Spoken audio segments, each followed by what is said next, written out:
ready for another lesson?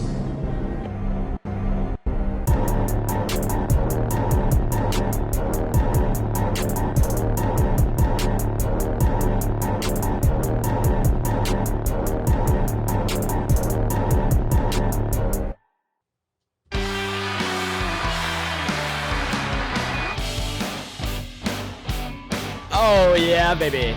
Oh, what is up, everybody? Welcome back to Back Row Banter. Man, even though it came through choppy, and I heard like 25% of the whole thing, still got me hyped up, man. Just gets you energized. That's all that matters. It just gets me, yeah, it just gets me going. What's up, everybody? Going. Welcome back to Back Row Banter. I am your favorite casual movie talk podcast. I'm one of your hosts, Adam Schwartz. On today's episode, we have some interesting new project announcements in the news. No trailer talk. We get to the new to streaming. It's a pretty good lineup since you'll get the first 3 days of the first week of the month. Woo! So yeah, first day or two are usually pretty packed. So since we got that in there, it's gonna be a pretty good list to make up for last week's drought. We'll get to what we're watching and then our main review for the episode: Godzilla, King of the Monsters. One I think we are all pretty excited to get to, actually. Love a good Godzilla movie.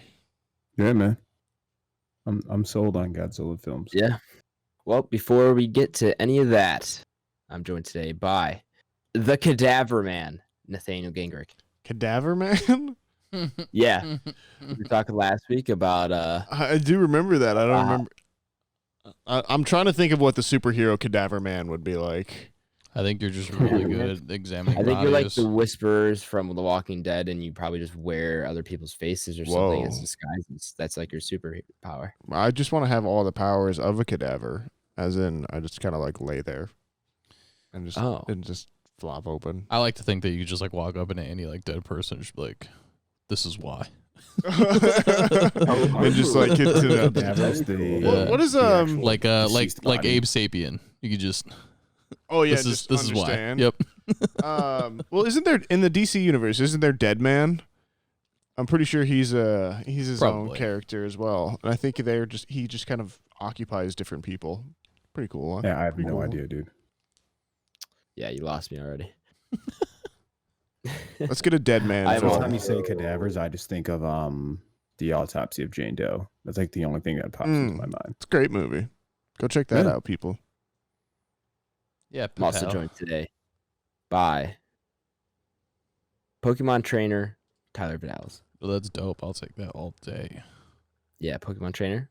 Jump in those Pokemon cards. Get anything good? I haven't even touched. Actually, I did open one pack, but scandalous. Didn't pull anything. Go ahead.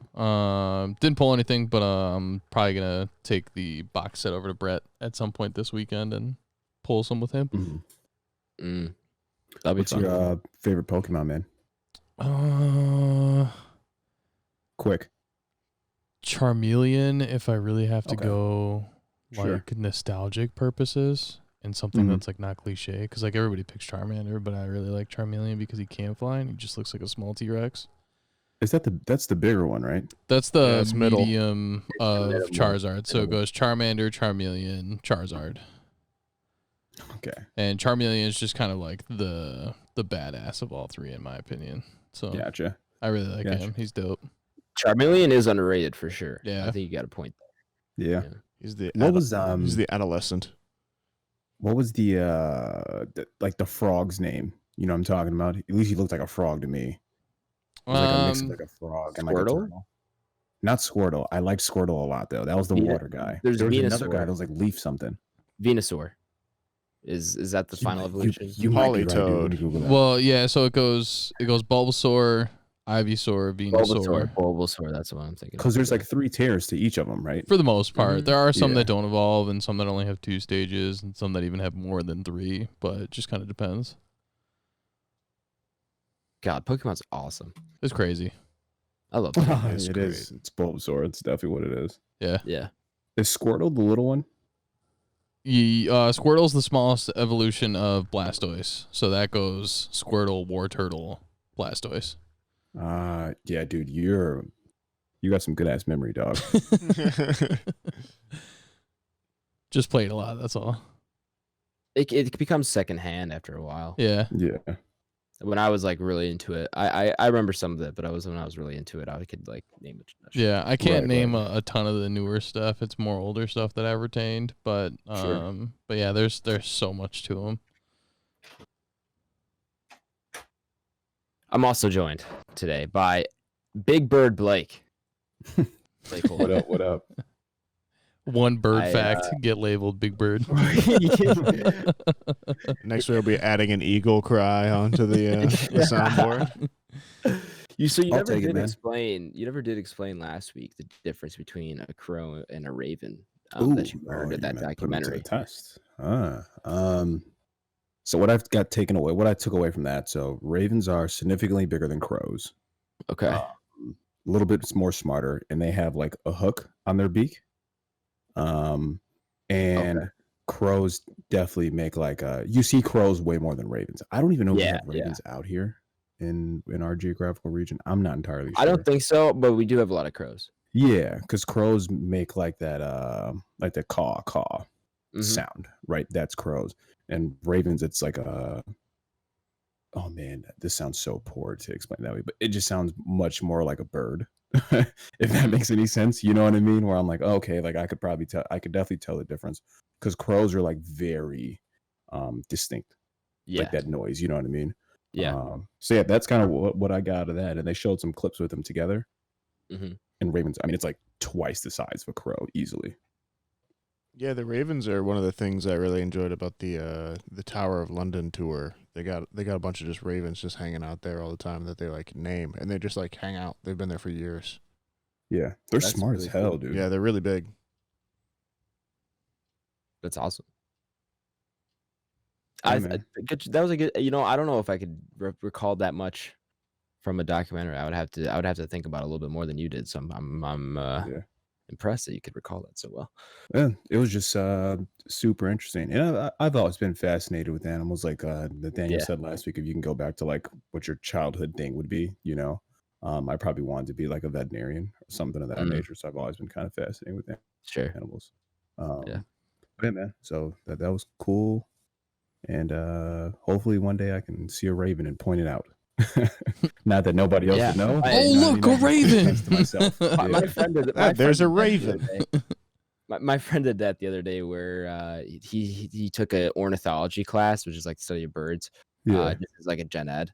And so we were walking the other day, and he saw this bird. He's like, dude, I know that bird type. And I was like, man. It's kind of funny, but I also know where he's coming from because I used to kind of like do that stuff in like middle school. I could do like it's cool as hell. It's satisfying. So yeah, it is super satisfying. We can do something like that. Yeah. Right. That's a mallard duck. I was just gonna say the same thing. It's a mallard duck. All right. Well, let's get to the news here, guys. Our first news story of the day: Keanu Reeves comic BRZRKR to become movie anime series for Netflix. So Keanu Reeves, he wrote a comic book called BRZRKR, which became pretty popular. It only released like a week or 2 weeks ago. But in that 2 weeks, it's sold 615,000 copies since March 3rd. And so it got a lot of steam, and Netflix is picking it up for like a series and then an anime series starring and produced by Keanu Reeves. This is very curious to me because there's an anime called BRZRKR. Dude, that's exactly what I was gonna say. I was like, I thought it was Berserk. anime? It's spelled you might be BRZ. It's spelled BRZRKR. I'm So very there's like interested that. in this because one, I like Keanu Reeves, and two, obviously I like anything that's like, comic booky and everything like that. And if he's getting Yeah, involved in for that sure. community, I want to go. Yeah. I want to go to a Barnes and Noble right now, and I want to see what this is. If it's there, I want to. I had the I wanna same pick this thought. I up. was like, this is really intriguing. The description in the story reads, a brutally epic saga about an immortal warrior's 80,000-year fight through the ages. The man known only as B is half mortal and half god, cursed and compelled to violence, even at the sacrifice of his sanity. But after wandering the earth for centuries, B may have finally found a refuge, working for the U.S. government to fight the battles too violent and too dangerous for anyone else. In exchange, B will be granted the one thing he desires, the truth about his endless blood-soaked existence and how to end it. Whoa. That's crazy. Sounds pretty interesting. Yeah, I'm down. Did you guys ever hear about the proposed Gladiator 2 script? No, but I'd always be down. So apparently they were very close at one point to making Gladiator 2, or the other, I think, version of this is the artist Nick Cave wrote this treatment for Gladiator 2, in which you would follow the soul of Maximus, the Russell Crowe character in Gladiator, as it was reincarnated into kind of different generals, like throughout history. So he would like become like a Civil War general, and then like a World War II general, and then a Vietnam general. And like he was always this kind of like big leader, and it became this kind of journey on and meditation on leadership and like endless war and everything. And it kind of reminded me of this script here, or a little bit, or this storyline here a little bit, but very interesting to think. I mean, I don't know. I always like Keanu Reeves. I think he has kind of an interesting take on things and an interesting philosophy. So if he's creating more and doing more things, that's always fun to see. Yeah, hats off. Sure. What intrigues me about it especially is the anime series that's going to be attached with it. Because if it's going to be like a regular live action kind of series and they have an anime kind of almost spin off or something like that, that'd be really cool. Yeah, I think that's just something you're going to see growing more and more over the next few years. As kind of people realize the market for adult animation and anything like that is growing, and it's already at an all-time high. I think it's only going to get bigger too. Yeah, for sure. And it's also, I think, kind of like we talked about a little bit last week, it's also cheaper to produce. And so if people are going to consume it and it's cheaper to produce, it's kind of a no-brainer for 100%. Yeah. All right. Well, we'll see what Keanu Reeves does with that. But speaking of Keanu Reeves, John Wick's Chad Stahelski to direct Ghost of Tsushima adaptation. So are you guys familiar with Ghost of Tsushima? That's that PS4 exclusive, right? Yeah. Haven't played it. Heard everything about it. I've actually seen one of my friends play it. Looks good, and I'm sold on it. I can see it being very John Wick-esque. So yeah, I think they'll knock that out the park. Is that going to be live action? I believe so. Yeah, it's going to be with Sony Pictures, obviously. Yeah. And so it is. I assume the general premise, for those of you guys who do not know, is it's a samurai game essentially. So you play as a samurai, kind of it's open world and everything. But it's the director of John Wick, so I think the choreography actually will probably be there. And if that's the kind of style they go with for this, I'd be pretty interested to see how that turns out. Yeah. Yeah, he clearly knows how to frame action and film it, so that's always a plus, particularly with something like this. I think it has a chance to look really cool at the very least, or be beautifully shot and action kind of choreographed for sure. Yeah, Sony's been going all in, it seems, on kind of producing some more film projects based on their video games, because they now have Uncharted coming out. The Last of Us series is in development. They've done I feel like they did one other thing, but I can't remember. But now this. So is this a direction you guys think is good for them? Or are you guys interested in these kind of movies, or do you think it's I think it's probably an element of property growth now, right? So you want to have the kind of goal for the last few years has really been to have the biggest franchise. You organize your film studio around your franchises, and if you're able to, and for the longest time it's been where are your inbuilt audiences, because that's already a certain amount of people that are going to be invested in this. You have a certain amount of capital to come off of that already, so. For the longest time, it's been literature. It's been books that are being, adapted to movies, or, television shows that may become movies or something like that. Or, now we've kind of gone through the era of the reboots. And I think Sony is just viewing their games side of things as another crop, another area to pull from to create those mega franchises. It's this, you have this audience of this inbuilt audience of gamers already that have been, brought up on property that you own a huge stake of or all of, and has been built internally. So it just makes it easier to, flow those ideas over, kind of take control over that, and really have your hand in the process 100% of the way through the whole production.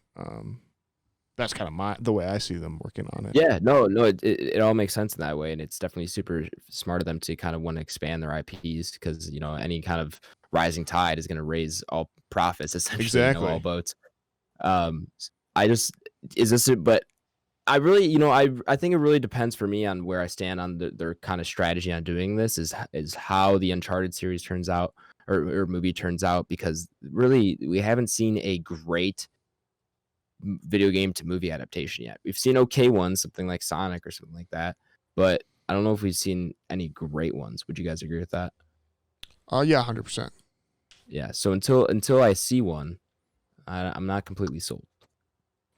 Yeah, I wonder about that a lot. I think it is kind of is tough to define because we haven't seen an example that has kind of gotten the ratio right of what you transport over from the game into the cinematic story. I feel like for a long time they were kind of hung up on like certain mechanics, in the game. Like you would always have like a moment where everyone's paused and like, they did a lift up or someone boosted one of their characters up that was like reminiscent of how that's done in the game or something like that. And it was never really focused on the story. It was just kind of a series of callbacks.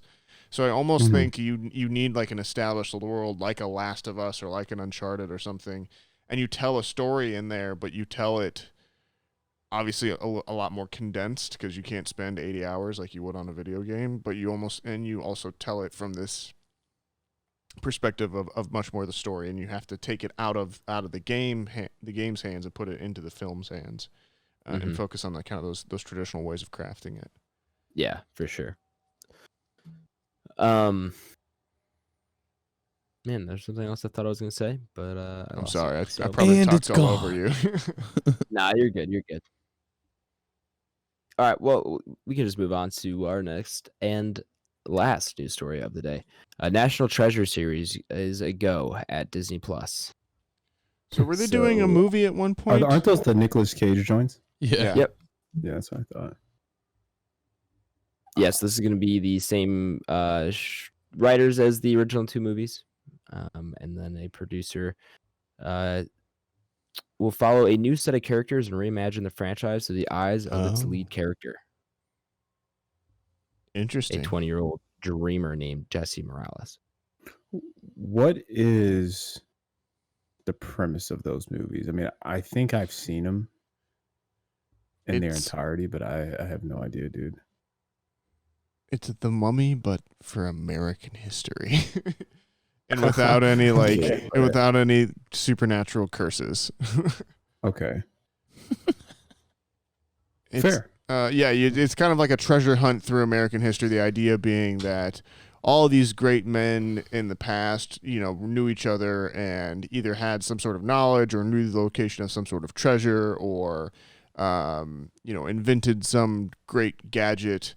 And for various reasons, it needed to be hid away from the world. And now Nicolas Cage is going to put the clues together left by these famous figures in history, and particularly in American history, and find the treasure or the magic gadget or the MacGuffin. Bless you. And along the way, we have various romps and good times. I haven't seen these movies in a long, long time. I think they still hold up. They're still fun. I mean, it's Nicolas Cage, everybody. Ghost Rider himself. Right. But yeah, they're fun. You get to learn a little bit of U.S. history. There's a lot of good stuff in there. They're really fun. I think they keep a pretty good upbeat tone throughout the whole thing. So I'm a fan. Are you guys planning on, or would you guys be interested in checking out this series once it comes out? Probably. Yeah, I think I'd give the first episode or two a watch or something like that. You never know. It could be fun. Sure. All right. Well, that's going to be our last news story. So, trailer talk. Here's the situation. I saw on Twitter, James Gunn is going to release a Suicide Squad trailer tomorrow. So for clarity purposes, audience, we haven't seen it yet because we're recording this on Thursday. Put it up on Tuesday because me and Blake will both be gone. So there'll probably be a big trailer, and we're not going to see it yet. So we'll talk about it when we get back. Yeah, we'll talk about it. I guess it's episode 46. Is that it's just like a sequel to that? We have it's sort of. That's what I thought. I guess we'll have to wait for a little bit more it's information. the same kind of cast, isn't it? From what I've seen. Yeah, it does appear to be the same cast. Knowing it's James Gunn, though, I think there's a probably 65 to 75% chance, 65 to 75% of the cast from the last movie is dead within the first 10 minutes of this movie. That would be fun. That would be fun. But yeah, it's James Gunn, director of the Guardians of the Galaxy movies. Yeah, and those are good movies too, though. I like those. Yeah, no, I have hope for these. Aren't they doing Squad, hopefully? Are they doing a third one of those Guardians? Right? They are. Is he the director as well? He was supposed to. Oh, he's back. Yeah, he will now. Yeah, because he was Disney was like, and then everybody was like, why? And then he was like, that'd be pretty stupid to not let him do that. Well, they were like, He's like, all right, I'll go to DC. They're like, shit, come back, please. You can do that one, but then come back afterwards. We'll cut the check. Yeah. all right. Well, hopefully that trailer's good. We'll talk about it when we. Whoa, there was so much cool stuff in that trailer. Did you see it? Tweet at us. At Banter Row. New to streaming. We actually have a pretty solid list this week, guys. To Netflix. This is going to be your new to streaming for the week of March 28th through the April 3rd. Yeah. To Netflix, you got At Eternity's Gate. This is the Willem Dafoe, Vincent Van Gogh biopic. Willem Dafoe.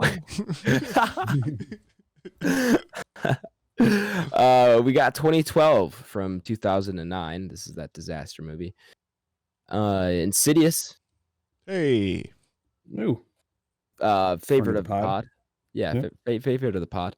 Legally Blonde. Leprechaun from 93. My Fair Lady. The Pianist. And Yes Man with Jim Carrey. I always have a soft spot for Yes Man. I was watching Godzilla. Said it, and me and Tyler both looked like, did I hear that correctly? Or Pianist. Pianist. Is that the pianist? Piano professional? Is that what that means? Yes. Focus feature released this Oscar winning movie, which returns to Netflix on April 1st. Yeah, it's very, very sad. It's about Adrian Brody, who's a Jewish man in the Holocaust, who's a world famous pianist. Well, yeah, sounds like a pretty cool list. Insidious is cool on there. Legally Blonde is a Leprechaun, even to me. Leprechaun is great, man. You can buy all the full 7 film collection on Blu-ray at Best Buy for $14.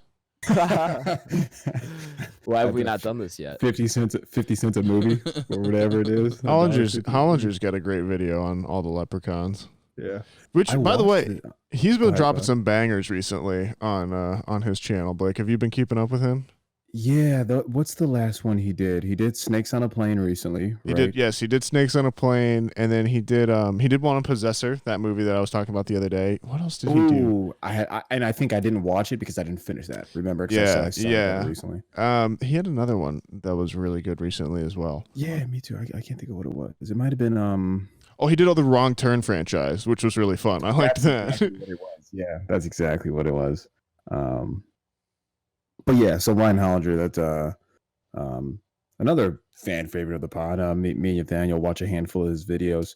He has a lot of deep dives on horror. Yeah, and, great things of that nature. Great film analysis and criticism on the horror genre in particular. That's kind of his beat, and does a good job.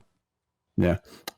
Speaking of the Leprechauns, I watched the first one of that a handful of months ago, and I realized that it has Jennifer Aniston in the first one. Yeah. I think that might be her debut. I think it is. It could, because that's like 92 or 93. It's I was 93. watching it, and I was like, "Is that fucking Jennifer Aniston?" Yeah, it is. It sure is. It definitely is. Yeah, man. And that's when you realize everybody makes their debut with shitty. It also movies. features the Lucky Leprechaun, Nathaniel Gingrich. If I was working with Jennifer Aniston, I would consider myself lucky. Yeah, Well, there you go. a lot of people would. All right, to Amazon Prime, you're getting Forgetting Shit Sarah Marshall. I like that Hancock. movie. I haven't seen it, but my brother loves it. I need to give that a watch. Forgetting Sarah When I Marshall? saw it on this list, I was like, yeah. Yeah, When I saw it on dude. this list, I was thinking about it. That's an excellent movie. It's a good movie. Yeah, that's a good chick flick. That one holds up well, for sure. Well, maybe I'll check it out. I got a long drive ahead of me, so. Before you go on, just because I feel like this episode's kind of everywhere. Have you seen John Tucker Must Die, Adam? I've Because you not, brought no. up Forgetting Sarah Marshall. Oh, okay. That's probably my favorite chick flick of all time. I don't know if you're thinking of the same movie or Forgetting Sarah Marshall. Forgetting Sarah Marshall is the one with Jason Segel and Kristen Bell when they're in Hawaii. Is that And Mila Kunis is in that. I just don't remember it as a Is Vince Vaughn in that? No, No, maybe no. It's Bill Hader. Let's see. I was gonna say because I'm not remembering Forgetting Sarah Marshall as a chick flick. Yeah, I might be thinking of something else then, man. Forgetting Sarah Marshall opens with Jason Segel getting dumped naked.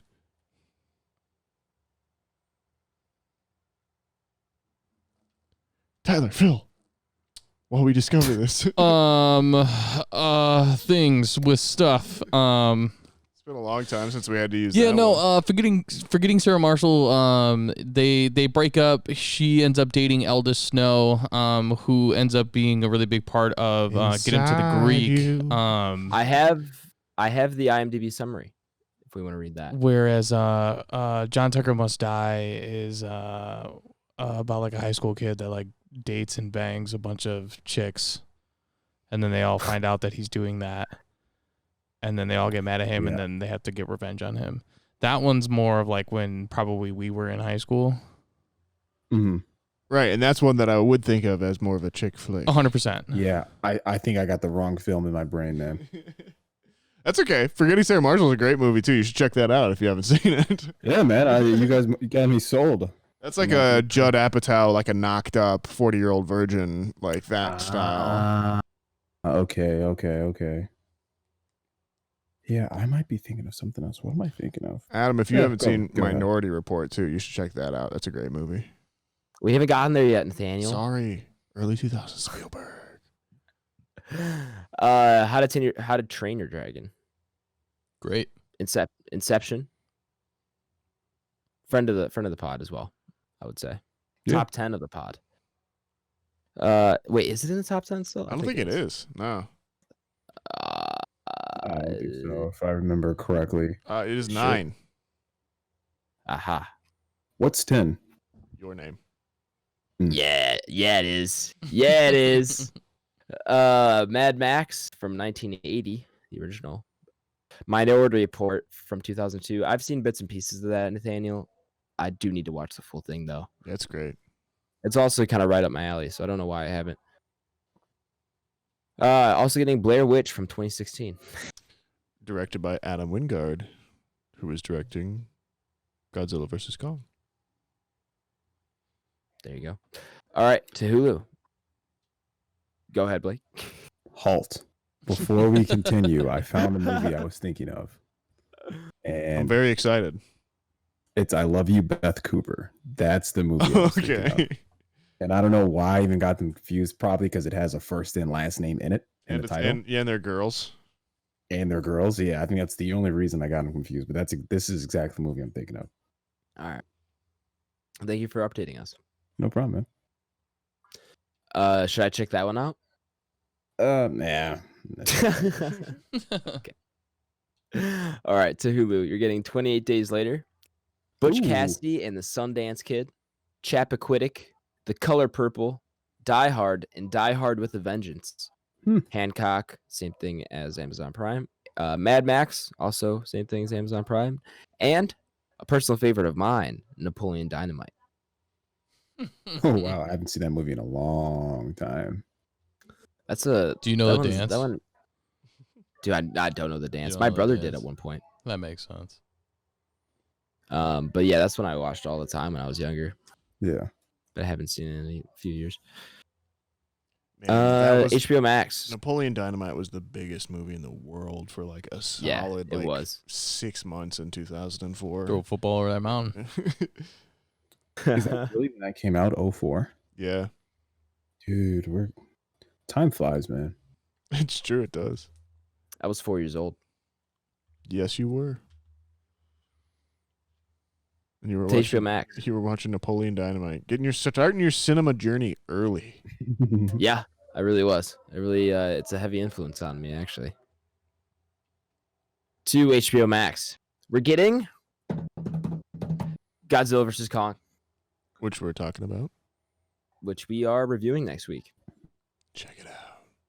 I'm going to try to go see it in theaters. That's definitely the kind of movie you want to go see. Yeah, in theaters. I if I think could, I would for go sure. see it in Dolby.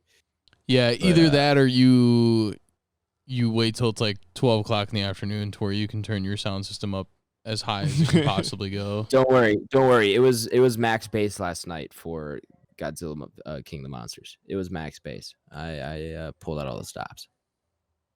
Yeah, so we're gonna be reviewing that. Check that out. That's I think the 30th. So a few days. Caddyshack from 1980. The Great. color purple. Same thing as Hulu. Dirty Harry, Ghost Rider from 2007. Hey. We were speaking of Nick Cage earlier. Goodfellas, Green Lantern from 2011. Ooh. Yes. Is that the Ryan Reynolds one? Yeah, man. Fuck yeah. Is that the worst DC films, or do you think is Justice League worse than Green Lantern? Yes. But not by Yes. much. Close, dude. Yeah, it's gonna be close. All right. Kicking and Screaming, 2005. Another personal favorite of mine. Very, very formational. That would Will make Ferrell sense. film for me. Yeah, love that movie. Red Dawn from 1984, the original Nice. one. And then we're getting Ted from 2012, which I have not seen Wolverines. for some reason. Really? That's surprising. You've never seen Ted? Yeah, not all the way through. I've seen clips from it What because are there- it gets referenced pretty often. 3 of those? 2 of those? Two, At I least want to two, I say, think. yeah. Yeah. Yeah, I want to say two. Yeah, the second one is, I don't know. The first one was really funny. At least I found it really funny when I was in high school. You know what I mean? Yeah. Yeah, I remember it being pretty fine.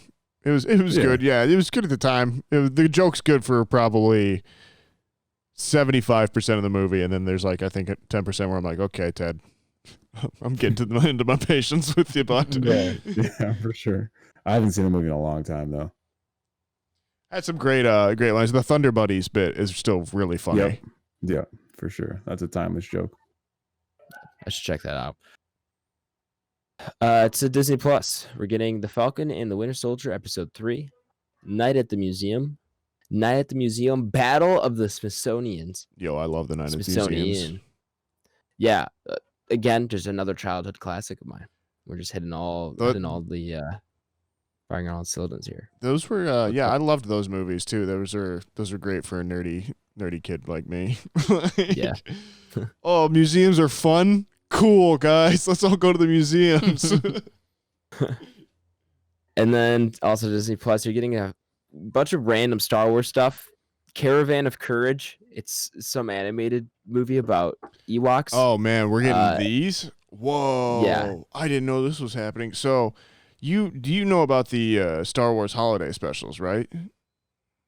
Yeah, 'cause I've heard of those. Okay, so there, for anyone not initiated, the Star Wars is obviously this great and crazy and huge and magnificent film franchise. They're the biggest movies in the world. But what some people don't know is that there were also these series of really horrible made-for-TV movies that came out like in between some of the original trilogy, and they were all made by like George Lucas and wanting to use all of the characters from the Star Wars world, but not with the Star Wars budget. So like everyone's makeup is worse. All of the effects are worse. They somehow have the stars and they're like Harrison Ford, Mark Hamill, Carrie Fisher, but they're all either like coked up or like drunk as shit. Like no one's there to go on. It's a horrible story. Like it's just this insane thing that went out into the world and then basically tried to be hidden from the world post its release. And now these are some of those elements of those different Star Wars specials on there. So I think like some of these are animated. Some of them, a lot of them are Ewok based stories, because you didn't have to have any famous actors in there. You could just have different people in the Ewok suits. Well, yeah, because we also have Ewoks: The Battle of Endor coming to Disney Plus. Faithful Wookiee, yeah, exactly. More people in suits. So they're just these kind of really funny, weird relics from like back when everyone was just trying to make more money on Star Wars, but no one kind of figured out how to do it yet. The Hollywood machine hadn't become perfected. And then you're getting the Clone Wars, the original series of Clone Wars. You're getting volumes 1 and 2. There's 3 of those though, I believe. So it's not like the main. It's the Genndy Tartakovsky version. It's like the it's like the 2D animated one. Yeah. Yeah, that's really cool too. Yeah, I've heard it's good actually. That's from like 2003, I think. Yeah, it's really neat. It's like almost like a silent film for a lot of it. It's really cool. Sure. And then speaking of Ewoks, we still got more Ewok stuff. Ewok seasons 1 and 2. I guess there was this Ewok show, or maybe they made one. I don't know. And then Story of the Faithful Wookiee. Bunch of random Star Wars stuff, like I said. I can't believe, those are going on there. That's crazy. Hilarious. Yeah, the complete collection. All right. What we're watching? What have you been watching? You guys said you guys have pretty short lists, yeah? Because it's only been 3 days since we last recorded. Yeah, I legit don't have anything to log. I got a couple things. Tyler and I watched first episode of Falcon and the Winter Soldier. Yep. I did as well. How was that, bro? Yeah, it's really fun. I think it's great. I'm like probably going to like it more than I like WandaVision. I think WandaVision was shot really well. I think they did a lot of smart things with it. The overall acting and the plot, the whole thing was really, really good.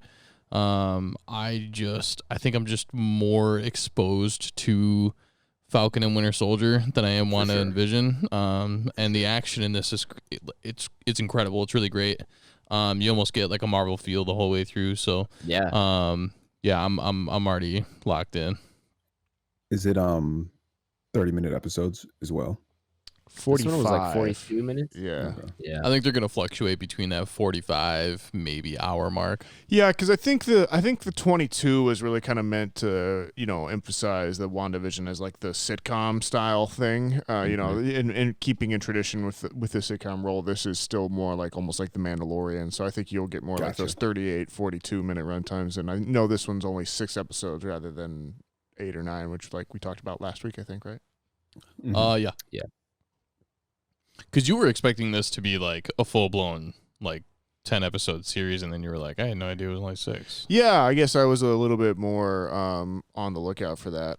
Do we want to talk about it, a little bit more in depth? Should we be in a spoilers section here? Yeah, we can if you want. It's up to, I guess it's really up to Blake. I know he wasn't really super overly interested in, like, WandaVision, but I'm sure. Dude, you guys are cool to talk about it as always. All right, I'll hit a little spoilers cue here.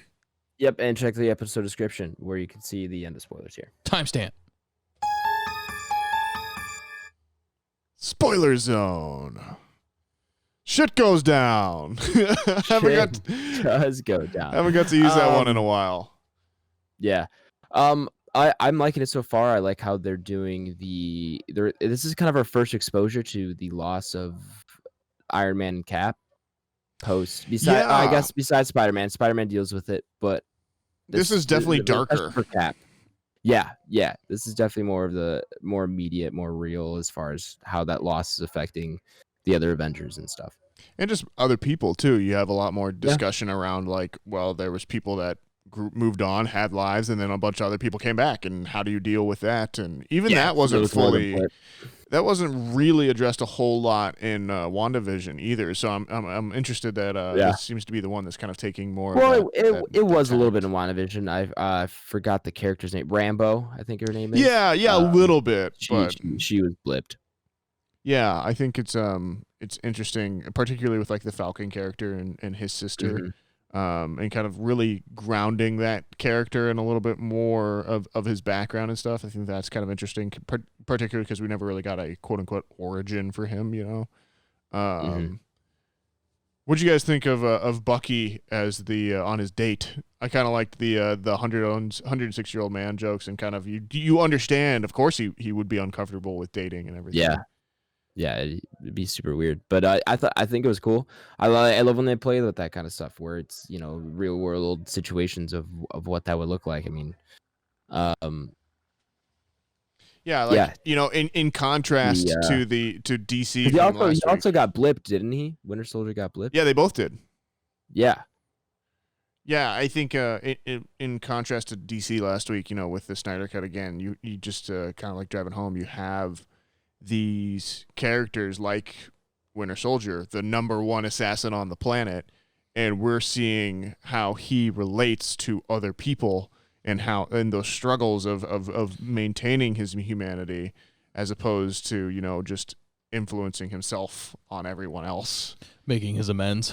Yeah, exactly. I thought that was really interesting. I love that. Yeah, I love his therapy session.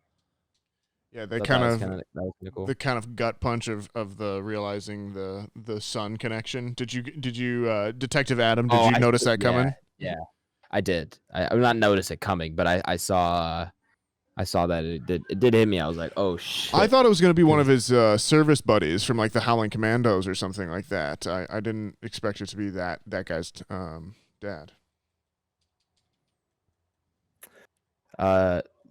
Yeah. It was a kind of a cool reveal there. No, yeah, I think it's one of those reveals that, of course, like makes sense. But you're right. I like that the seeding was there where you could find out, like you said, you immediately kind of understood and were prepared for that thing. I think the gut punch works either way. Yeah. Ty, you said you want to talk about that action a little bit? I just think it was great. Right from the beginning scene, you can just tell that they were gonna, put this in like a high production level. They weren't really gonna let it fall. And what the opening scene is, the whole like him flying through like the valley. You get like a little bit of a almost like a Independence Day kind of feel. That's what I was thinking too. Yeah. And it's just really fun overall. I do like to point out the humor factor. They pointed out that those two were going to have a pretty unique relationship to begin with during like Civil War and everything like that, and they were playing off their friendship and how their friendship was going to be like part of Captain's life and everything like that. So it's really cool to see them interact without Cap, and they haven't obviously interacted too much with each other yet. They're basically kind of keeping their stories a little separate right now. They haven't even met in story yet. Yeah. It's pretty funny because like you can see that it's going to be a good funny relationship between the two of them, and they obviously have a lot of growing to do as individuals and also as a team. And then obviously you get the big spoiler at the end where they announce that they took the shield Captain America that Falcon gave them, as more of a museum piece, and then they give it to, a new Cap, which is, obviously pretty shitty and not what he wanted. But yeah, I think it's great, man, all around so far. I can't wait to see kind of what they do with it, and yeah, hyped. Yeah, I'm liking where it's going. Yeah, I mean, I'm suitably intrigued, and I'm ready to see what happens next, particularly with U.S. Agent or new Captain America. That's Wyatt Russell. I really like him. Kurt Russell's kid. Oh, is it? Yeah, multiple Russells. Did not know that. I didn't know that either. Very interesting. All right, well, let's head on out of spoilers here, unless you guys have anything else you want to talk about. No. All right, welcome back, listeners who skipped over Falcon and Winter Soldier spoilers. Now on to regular trailer talk. Nathaniel and Ty, why don't you guys take over here? Regular trailer talk? Haven't we done trailer talk? My God. What we're watching? What we're watching? What did I watch? Let's see. I went and saw Raya and the Last Dragon. You did? Ooh, Oh, that was nice. Yeah. How was that? It's good. Yeah, it's I don't know. Disney kind of has this thing where they sometimes feel like they're releasing a bunch of movies in a year, and there's like an A movie and then like a B movie. You know, this feels like their B movie this year. But it's still a really nice story. It's told really well. I was getting a lot of Last Airbender vibes from it. In some ways. All the animation's really beautiful. Obviously, they've really come a long ways with that. They were doing a lot more in terms of kind of capturing the voice actors' expressions and facial features in their characters in this one, it seems.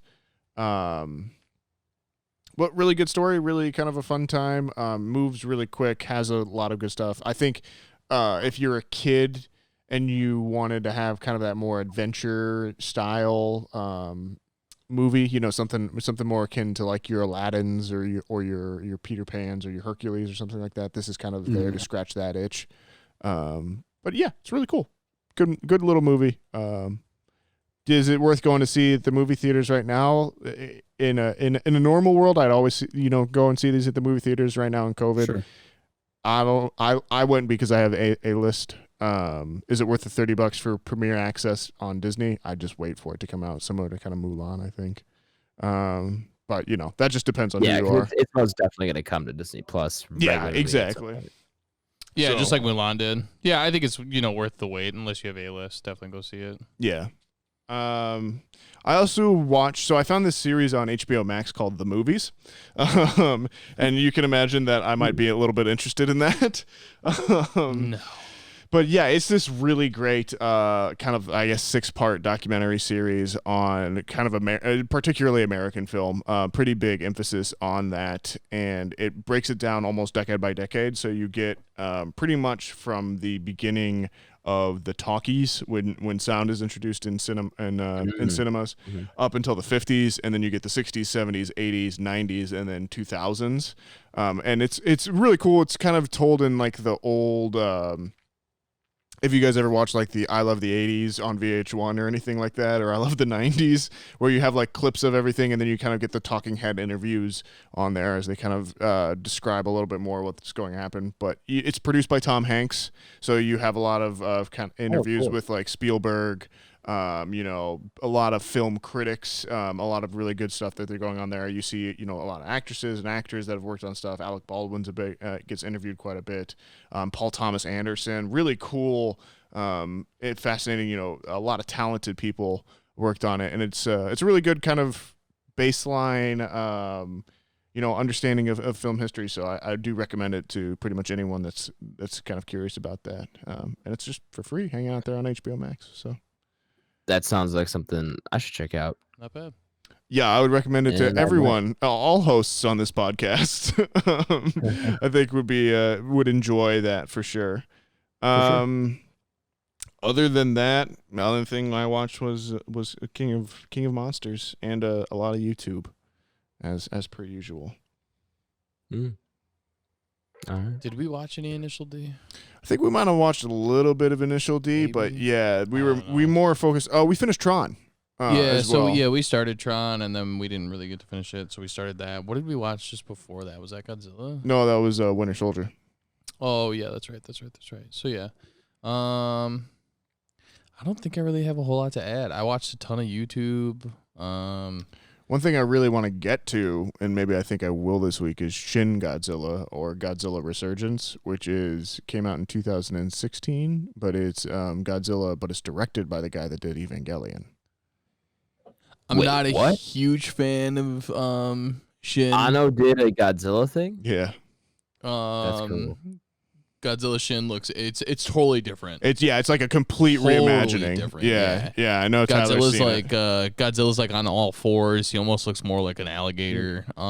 He kind of like radiates and grows. And it's very, very different. But I really want to see it. Yeah, I'm not a huge fan. I would probably be okay with rewatching it again, but other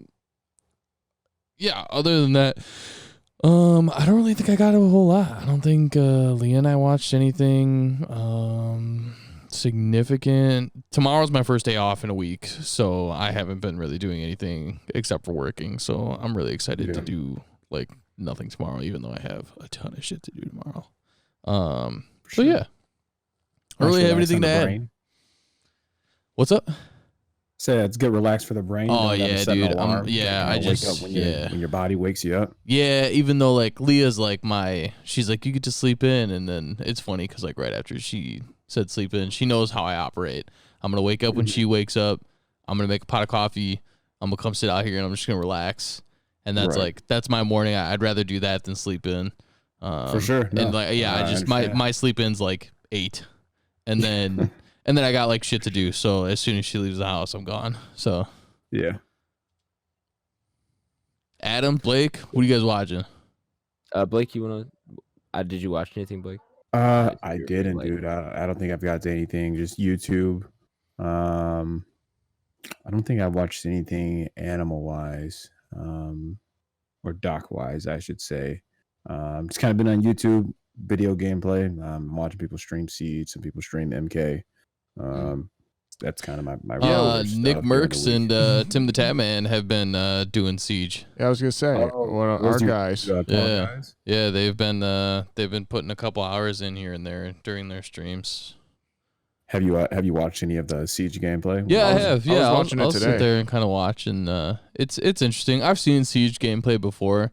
It's definitely more of like an objective type game. It's not like team deathmatch or anything like that. Like you gotta have a good sense of the map, a good sense of like what character does what, and so yeah, it's pretty crazy.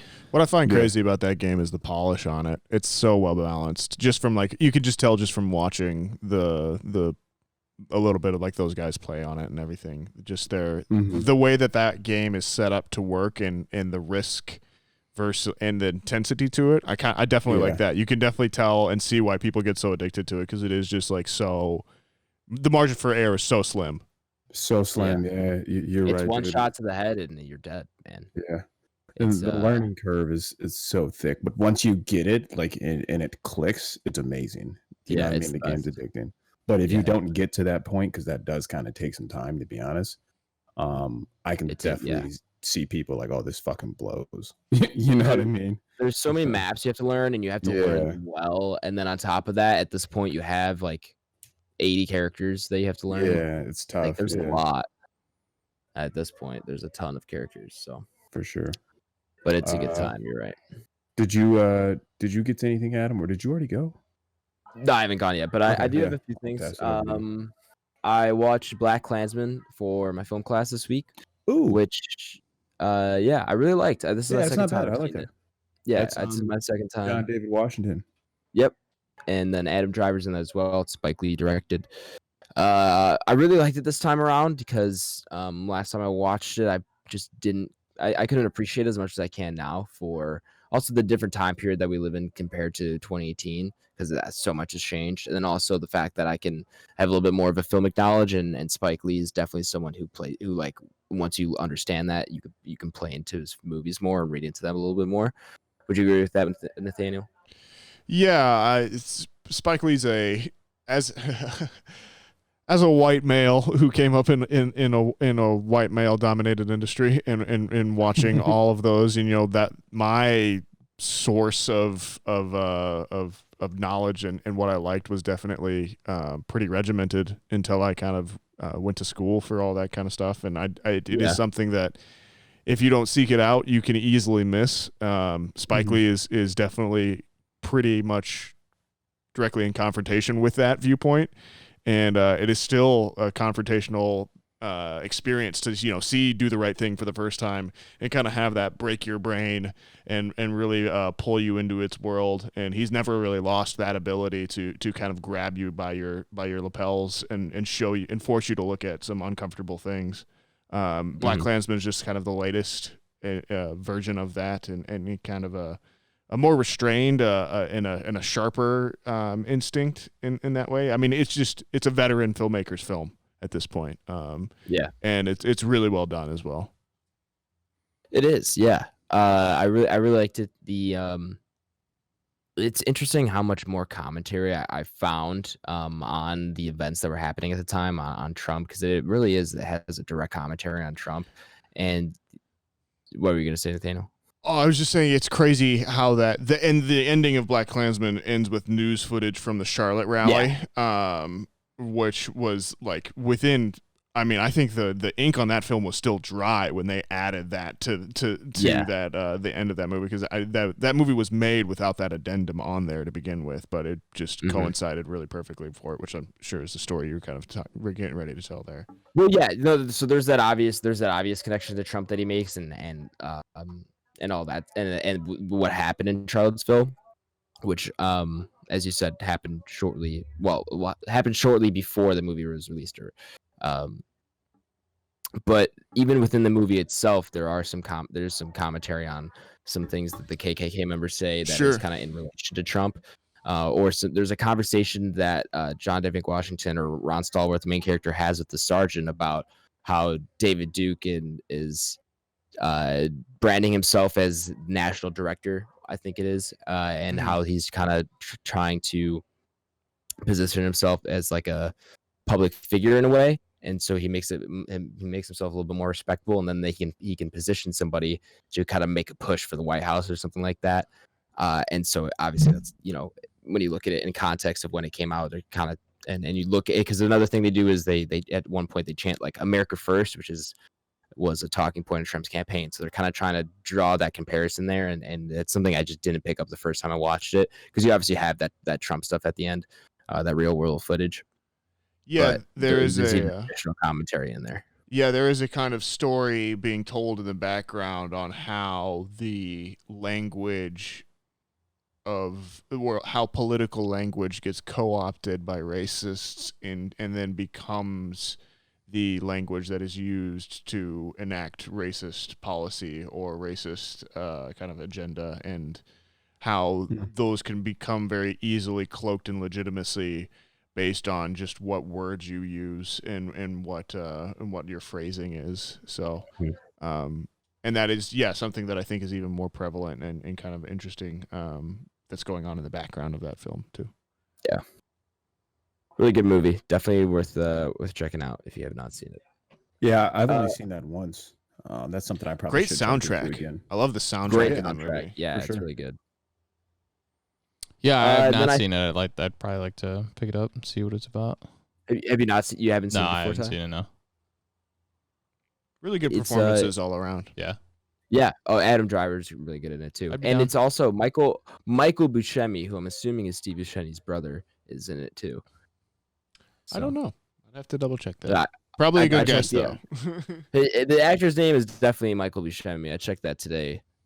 But I don't know. I'm assuming, but I don't know for sure, because he also looks like Steve Buscemi. So I'm assuming. I can't confirm. He's a unique name and a unique looking man, so those are probably two pretty good chance. There's a pretty good chance.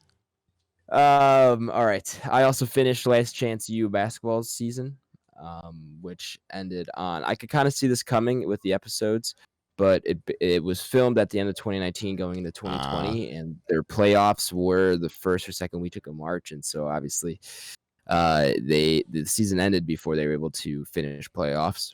So they were about to go down to state and compete in the Elite Eight for their JUCO tournament, and they got canceled like when they were on the bus down to drive down to state. So I got spoiler for that series, but you could kind of see it coming early on because you kind of know the timing of it had to line up.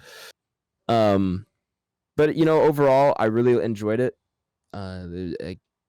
They do some interesting stuff. I think I talked about last week with the characterization of the coach, and that kind of plays out more as you watch it, as you watch the series, and you kind of feel where he's coming from more. And so I ended up feeling pretty good about who he is as a person. You can kind of tell he's a good guy, but again, there are some outbursts. So, again, interesting play on how they're telling that story, but more of the same. It ends with them ultimately being the best team or whatever, and they won the last playoff game that they could play, and they kind of made that the climax of the story, because there wasn't really the actual one that they're supposed to have. But I would definitely recommend it if you're with March Madness going on. If you're looking for some basketball content, it's definitely a good watch. I really enjoyed it. Cool. And then I got to watch an episode of Demon Slayer, but again, just one episode. So we're going through that pretty slowly. I think that's only 3. What do you think? Yeah. But yeah, that's good too. Liking that. Yeah, I think the what's always notable about that one is the animation quality on it. It's just so high. Yeah, it looks great. All right. Main segment here, boys. Is it main segment time already? Run it. I believe so. Welcome, listeners, to the main review segment of the podcast. So we'll review a movie. This week's movie, Godzilla, King of the Monsters. Nathaniel, before we get into the review, can you remind the viewers or let them know if it's their first time here how the review segment here at Back Row Banter works? Well, viewers and listeners and anyone in between, the way the main review segment works here on Back Row Banter is basically we introduce the movie to you, go through its IMDb summary, kind of a few facts around it, who directed it, who's in it, that sort of thing. We talk about the plot of the movie as much as we can up until we reach any kind of big spoiler moments or anything like that. We won't go into those as much as we can. If we do, we're sorry, but it happens. We'll also time code it in the description for you, so you know if you do want to avoid any spoilers where to stop. Before we go into spoilers, we'll all decide whether we would recommend this movie. It's got to be yes or no. We have to make that decision on there. And from then on out, it's going to be spoiler zone. So we'll go over any big other plot summary points, go a little bit more in depth into our thoughts about it, maybe any big themes or points we noticed. And then once we kind of wrap all that up, we'll welcome back anyone who didn't want to have anything spoiled for them just to see where the movie's going to rank on our Entropy list, which is our big list of all the movies that we've reviewed for the podcast and ranked on Letterboxd.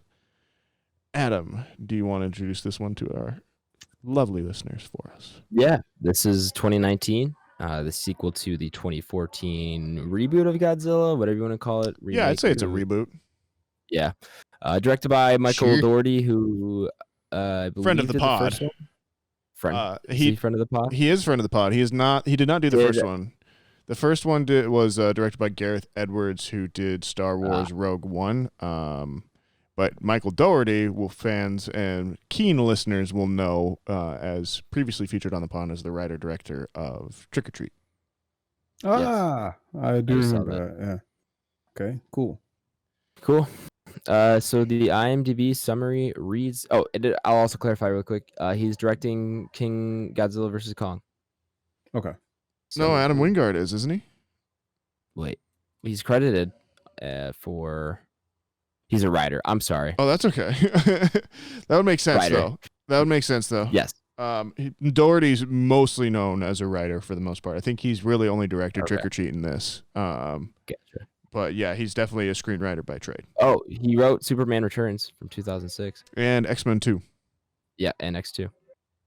And Krampus, for those of you. I think he directed Krampus too, actually, which is a good movie. He did. I haven't seen it, but I've heard good things. All right. IMDb summary reads as follows. The cryptozoological agency, Monarch, faces off against a battery of god-sized monsters, including the mighty Godzilla, who collides with Mothra, Rodan, and his ultimate nemesis, the three-headed King Ghidorah. Oh, I love being in the world with big things. Big, massive monsters. There's just something about just like, I don't know. I think there's something about being like, it makes you feel like being a kid again. It's just knowing that there's something bigger than you. You get that kind of awe moment of looking up at something and being like, oh my God, I am so small and so tiny. And I think you just don't get that feeling that much as a kid, as an adult, you know? Mm-hmm. Yeah. The sense of awe. Yeah. So something is full of awe. It is awesome, man. I love even I think we kind of talked about it before on maybe another episode where the scale in the 2014 one is phenomenal. Yeah, like, with the size of how big Godzilla is. I almost said Gonzaga. It's basketball. A little March Madness on the brain. The size of how big he is, right? That scene where he's steps next to like an airplane, right? Or he's at the airport or something. And you're just like, holy shit, he's huge. And I don't think the scale is as good in this one, But you can just see how big like Ghidorah is opposed to Godzilla. Like Ghidorah is fucking huge in this movie, you know. Yeah, I know, Blake, you're a big Godzilla fan, right? This is kind of your franchise growing up. Yeah, dude. Yeah. I don't know how I really got into it. I think the first one I might have seen might have been that 2000 or that 1991, the Matthew Broderick one. Godzilla. I'm sorry, bro. What was that? Godzilla 2000? No. The Matthew Broderick one with them everyone under the Madison Square Garden. They have all the yes. It was so bad. Yeah, it's not good. No, I just fell in love with it after that, and then I started playing the Godzilla Destroy All Monsters video game. Great game. Times. And yeah, I've played that game. It was history after that, dog. I would, if they re-released that on Switch, I would buy that so fast. I think we might have been talking about that like last week or something. Probably. That's a perfect Switch game too, by the way. Oh, it would be. It'd be incredible. Yeah, that would be great. But yeah, man, I like it. I kind of take this movie for what it is. Yeah, I think it knows that about itself, right? Like, there's a couple lines that you can tell where they're just like, okay, we're not taking ourselves too seriously. You know, this is a big monster movie at the end of the day. Right. And that's how you have to view it as. You can't really come to this with a critical eye and nitpick it to death, because at the end of the day, it is just a monster movie. And so for sure, if you go into it looking to be critical, you're going to be critical and you're going to find things to criticize. But if you go into it like, let's just go, let's just have some fun, let's just have monsters beat it up, you know, that's what you're going to get. And I think reviewing this movie is kind of, it's really good it makes me happy for this pod, just because this is like, for me, the epitome of casual movie watching. For sure. A movie like this. So it's fun to review. Yeah. Popcorn movie, man. Perfect popcorn movie. And it's crazy because you can actually see, and I know you said you haven't seen the 2014 one, but I think I have. Nathaniel and okay, I'm sorry then, dude. Yeah, you're good. Well, then, you can just tell the difference between the tone of that film and this film. Where, like this one, the original one, like the huge flag was like, okay, dude, like I'm watching a Godzilla movie, but I don't see Godzilla. Yeah, right. And so everyone's kind of like, I don't care about the people. And then they get to this one, and they do have some human sets and things of that nature, but like that's thrown to the wayside so much. And I'm cool with that, dude, because like I said, I don't care what the people are doing. I don't care who blows up. I don't care about the family dynamics. You know what I mean? I want to see Godzilla fight Ghidorah, Rodan, and Mothra. That's all I want to see. So yeah, I think they did it right this time. Not saying that the 2014 one is bad, but just as far as a Godzilla film, this is what I would rather watch. Sure, that's totally fair, I think. Yeah, it's Godzilla's tricky, isn't it? Because it's kind of a crazy move by America, in which you have like Godzilla, which is pretty much openly considered in most film like criticism and like analysis, this horrified nation's response to being nearly bombed out of existence by another nation. You know, that they're basically equating it to like, it felt like there was a giant horrifying thing that came out of the deep and just obliterated an entire town. You know. And then we turn it into big monsters fighting each other. Like they create this giant nuanced, you know, take on. It's kind of irony a little bit, right? And then you know, America's like, okay, well, we'll take that. This incredibly, you know, powerful story on man's utter failure in the face of nature. And then we interject it with we put an American actor in there so that he can translate basically for everyone, because the American release of the original Godzilla has additional footage in it. It's not even the original movie. And then, you know, we turn it into an industry of just of different monsters fighting each other. And I think that's you know, it on one hand, 100%. I'm with you all the way, Blake. I think that, like I've talked about, there is something that you're a child again, seeing the spectacle of it, of Godzilla out there fighting these giant monsters, being the representative for humanity now. I love that it's become that too, and then you're just watching it, just taking it all in all of its glory. There is this idea that we all want to tell these stories of, you know, I think in this movie, there's a reason they're called Titans. You know, it harkens back to these mythological things, when the only way we had to describe the acts of God in nature was as actual acts of God. Right.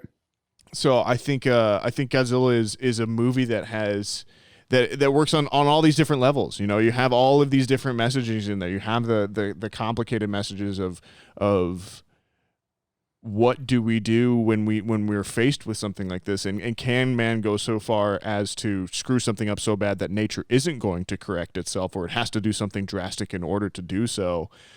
But then you also have this great moments of utter escapism. And so that's what all filmmaking should represent in a lot of things to me. You know, I love that you have one movie that can be looked at and engaged with on all these different choices and all these different zones, I guess. Yeah. It definitely has some open interpretation to it, a little bit different interpretation. Tyler's got big eyes over there. I could see it in the camera. Ty, thoughts on the movie, man? I love it, man. I grew up on Godzilla.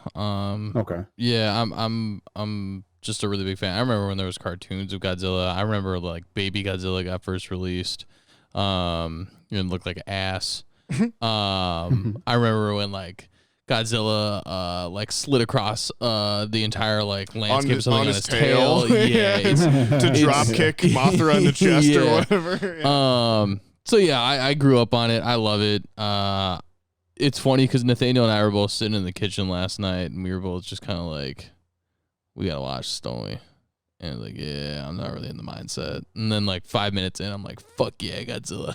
Yeah. And he was the same way. So it's pretty funny, like how you can just see how fast your opinions change and how quick it is, and how fast it pulls you in. I'm a big fan. We can definitely talk a little bit more once we get into the spoilers and everything. But yeah, I'm a recommend. Yeah, I guess we should talk about kind of the plot a little bit. So, Adam, I'm just going to do this kind of from memory because I mean the human plot doesn't matter that much, as we've been talking about. We're here to watch the monsters fight. So after 2014 Godzilla attack, the Monarch organization is trying to come up with some way to basically live in coexistence with the monsters. Never really explains what we're going to do or how that's going to shape up. We have no real idea, but that's the plan. So they think they're going to do this by finding a frequency that will somehow either control the monsters or at least not piss them off, so that we can make them docile. Yeah, we can hang out with them. Vera Farmiga, who in this movie has decided that she's going to split off from Monarch. And we need to do this now. We need to initiate it at the moment, at this moment, so that we can't wait any longer. So we need to have all the monsters take over so that we can all end up safe. And they try and do that by creating or awakening all these different monsters and hoping that they're going to take over. And Godzilla's got to get in there and battle it out. Gojira. Which is just crazy in itself. That plot. It's awesome. It's a complete and utter insanity. It's funny. Yeah, right. I love that we're not like waiting for the monsters to come here. The monsters have always been here. They're just hanging out there. Then we just have to awaken them and that kind of thing. I kind of love that idea because there is some of this stuff that, you know, there's not a lot of stuff that people get excited for in terms of exploring the Earth anymore. It's almost like more outwards or really small or really tiny or something like that, or obviously in the digital space. And I do like the idea that there are these kind of big elements of nature that we know nothing about because they're just waiting. Tywin Lannister makes an appearance. Always a welcome. He sure does. That poor guy cannot play a villain anymore, or can't not play a villain anymore. He can't play a normal character. He has to be a villain. Is that the old white guy? Yeah. Yeah. Okay. Yeah, I'm not sure because, like I said, I don't watch Game of Thrones, but I figured that's what you were talking about. Yep. All right, I think that's gonna be a recommend all around. If you want to watch some fun monster stuff happen, some shit going down, check it out. All right, I think we're gonna head into spoiler talk. I'm gonna hit the spoiler zone button. You ready? Give me 1 sec. Please check the episode description if you haven't seen King of the Monsters and you don't want to spoil it for you. I don't know how you don't really care about the plot, but you know, if you don't want spoiled for you, check the episode description where the timestamp will be for where we go rank it on our Entropy list. Spoilers. Shit goes down. So yeah, they quickly discover that awakening a bunch of different monsters isn't a good idea when they awaken King Ghidorah, who it turns out is not from this planet, which is still his origin from the movies as well. He's always been an alien. But the kind of idea being that because he is an alien that has come to Earth, he is an alien that is challenging Godzilla for the alpha male superiority of all of Earth's other titans. And Godzilla will be the only one that could possibly handle him. And should Godzilla fail, King Ghidorah will then rule Earth, and we're all gonna die. Pretty much. But yeah, I loved a lot of the other designs of the monsters in this one. This is the coolest Rodan has ever been for me. That's my favorite scene out of this movie. Well, okay, now which one is he? Is he the volcano? Rodan's the volcano. Pterodactyl bird. Pterodactyl. I love that scene of him flying over it and like the force of the wind pulling everyone, and then like when he does the spin move and just you see him just cracking all the planes. Yeah, that's awesome. I thought that was really cool and made a monster that could easily be kind of like it's just a pterodactyl. Be like, oh no, this thing's a problem. It's cool because like birds are obviously them. really intelligent, right? And it's cool that he is able to do things so gracefully and cause so much destruction at the same time and know exactly what he's doing. I think Blake, you kind of addressed this a little bit earlier. What's up? It is for me just not as visually interesting as 2014 Godzilla is. I think they sometimes miss the scale, and that like I agree. In that like Godzilla almost feels like he like shrinks and grows from scene to scene depending on how big they kind of need him to be in some areas. There's not a lot of consistency. Yeah, and like I even noticed it with like Ghidorah too, where like he's this like massive thing where he almost seems like he's like touching the clouds, and then like his head will go down near a person, and like that will almost be like man-sized or like almost like an alligator size, something or like that. It's way different. It seems to change a lot. Yeah. But overall, is there this level of like, oh my god, this thing's awesome? Yeah, the Godzilla score I think is still one of my all-time favorites. Like the main theme for when he comes back, it's so direct and visceral. And I think when he gets supercharged and you see him come out of there, you're like, oh yes, we're in it now. Godzilla is here, and I am 6 years old in my seat again, like ready for some destruction. Me and my friends, we were watching it. We were watching it as a group, so we were just like riled up, getting going when the fighting was happening. It was so much fun. This movie is also really fun to shit on. At some points, the corny writing and the corny acting. At some points, we were having a good time riffing on the plot holes and like the dumb stuff that happens in the human story. But at the end of the day, like I said, you can't really criticize it too much because it's a fun movie, and that's all it's meant to be. For sure. Yeah. I'm with you guys, man. This is like a huge like comfort movie for me. I've seen this movie I don't know how many times, dude. But fun fact, I actually have Nathaniel was gifted, or I don't know if you were gifted or you bought something. It was like a King Ghidorah. Wasn't it like a poster or something? Oh yeah, we got it. Yeah, I found it in the warehouse, I think. that might have been what it was at work. He gave it to me. It was like right after this movie release. So I have that. And but yeah, so this is like a huge comfort movie to me, dude. I love it. I love seeing Ghidorah on screen. Godzilla on screen is awesome as well. I thoroughly enjoy their first battle when they see each other. And I think maybe it's because I have a huge fascination to like animals and nature, where you can see how much of like nature and predators like they actually resemble and like their mannerisms. So like I like their first fight, so much in the Arctic.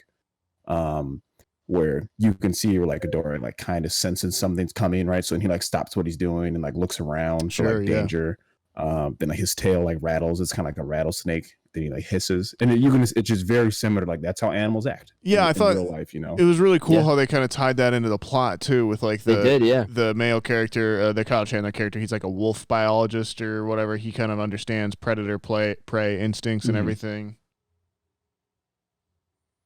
Yeah, man, you're spot on. So that's that type of stuff is like what fascinates me with this movie. Where like they landed that on the head. One scene, excuse me. Go ahead, bro. One scene I think is really underrated into that and kind of ties into what you were talking about too. And Tyler and I were talking about it last night. Is the one where Godzilla comes up to the base underwater, and they have the shields up. And he's like glowing. Yeah, and we were just like, oh my god, how scary would that be? But then also like, and then that's when Kyle Chandler's like, no, you need to raise up the shields to show that we're not a threat or anything like that. Right. So yeah, I thought that was a really underrated scene that I had forgotten about the first time I'd seen it overall and everything. Built some good tension. Yeah, it does. I think Doherty's got a pretty good grasp on that. It's where it kind of falls down is the it just seems like he doesn't quite nail the big scenes. And also like it seems that in some areas that it's a movie that could have been a little bit more tangible had they done a little bit more practical effects in some areas. Like there's a couple scenes where you're just like, oh, I can just tell that they're not standing on a real set, or that they're standing on a quarter of a set and then they've got a bunch of green screen around them or something like that. For sure. I think those really good, kaiju movies, or those really great Godzilla movies really get you to feel a sense of setting there and a realism in the setting that grounds you in those moments, so that you don't think. I constantly had recurring nightmare as a child of me being in a car and being able to see like the leg of like a Godzilla or like a Tyrannosaurus, and not being able to see the top of it because the top of the car was in the way. Like just seeing like the nail. Yeah, exactly. And just like trying to drive away and getting away from it, and knowing that this thing is so much bigger than you that you don't have the time or the space to get out of there. And I just wish these movies had a little bit more of that kind of point of view in it, and really grounded the human side of the stories in those characters a little bit more, so you felt a little bit more immediate danger. But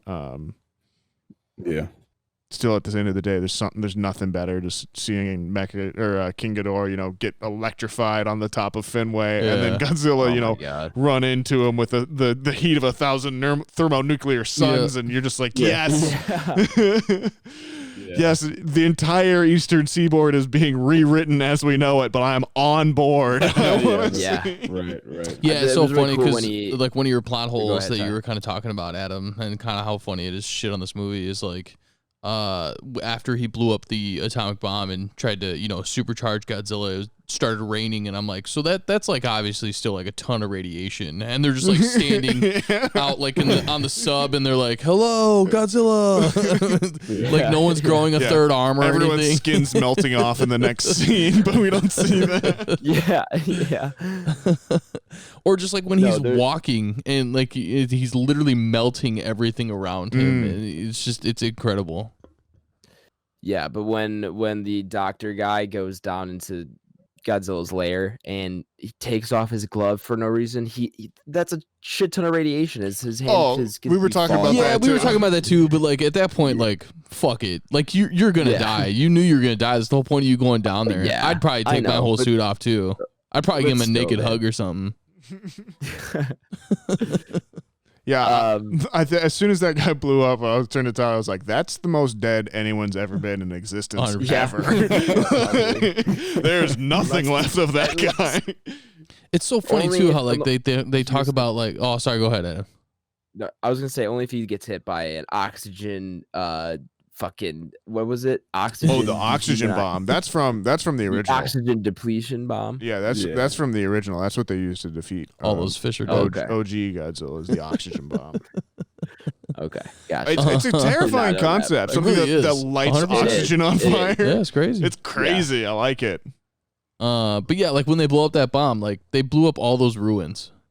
Yeah. Yo, that's what we said too. Like they're scientists and they're like Atlantis. They like discovered Atlantis and then they blew it up less than an hour later. Fuck it. But to be fair, man. it's like as we've kind of seen how society and the government works and everything, like that's probably something they would do. Godzilla's nothing if not a mirror to us, guys. But you save the world. It's true. It's true. I guess. But yeah, man, this movie is just so fun. To me, it's everything a popcorn movie should be. Yeah, man. You get cool action.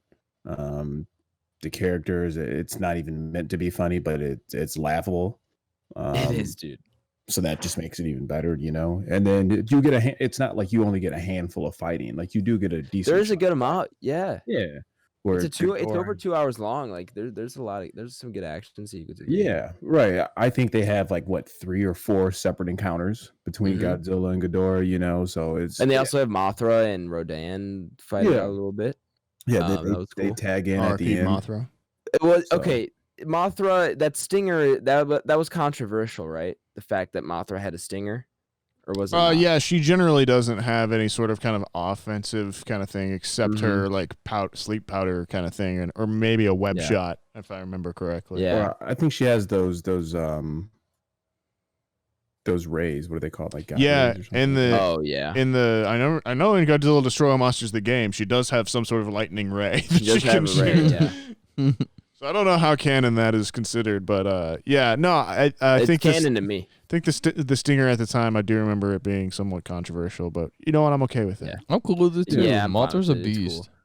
Cool. Mothra is a beast, and it was really cool how she did it. You're just like, oh shit, that got stabbed with something, and then you just kind of see her pull it off. Yeah, I would understand it being controversial if like Rodan died, but they show him at the end. Mothra dies though. Yeah. I want Mothra back. Kind of. Justice for Mothra. Mothra is reincarnated multiple times. Yeah. Especially when you get those 2 little twins involved. If Mothra's not back in this movie, I'm upset. I wouldn't be surprised if some reincarnation of Mothra appears in Godzilla vs. Kong. She's the queen of monsters. She's coming back. Would not I'm just be surprised saying. whether we see an egg or something of hers. You know what I mean? Yeah, 100%. I just think they did her dirty. She saved the day, in my opinion. So justice for Mothra. Yeah, she souped up Godzilla, man. Yeah. All right. So which of the fights in this movie is your guys' favorite? Ooh. I think the underwater scene is my favorite when he's glowing out there and you have that moment on there. I think that's my favorite scene in this movie. That's when he takes one of Ghidorah's heads, right? No. I'm talking about when they first go to the base and he's like sitting out in the water and you just see him glowing and then closer and then he rushes it and everything. I think that's the scene for me in this movie where it's like it's like they're saying this is what we've created, this is everything that we have, it's all of their technology, and he just proves in an instant how much more power he has than they do. And I think it works really well. It's everyone tied together. It's I think Kyle Chandler's best bit in the movie for him. So yeah, that's my scene for me in the movie. Yeah. What about you, Adam? I really like the initial Antarctica fight. It's pretty good. Okay. And I really like the Mothra Rodan little. I forgot about Rodan. Yeah. The Rodan's introduction is another of my favorites in this movie. Yeah, too. his introduction's cool. How he's like blowing over the streets. There's so many cool moments. I would say either Antarctica or Mothra versus Rodan. Yo, they clear like the Gulf of Mexico in like 10 minutes in this movie. They fly so fast. Well, at that scale, I mean, I could see it, especially if they go higher. Yeah, I'm more talking about like the planes that they're using to go across it because they're like outrunning. Oh, okay. Yeah, no, they are cruising. What about you, Ty? What are you going with your favorite? I guess what is it, fight or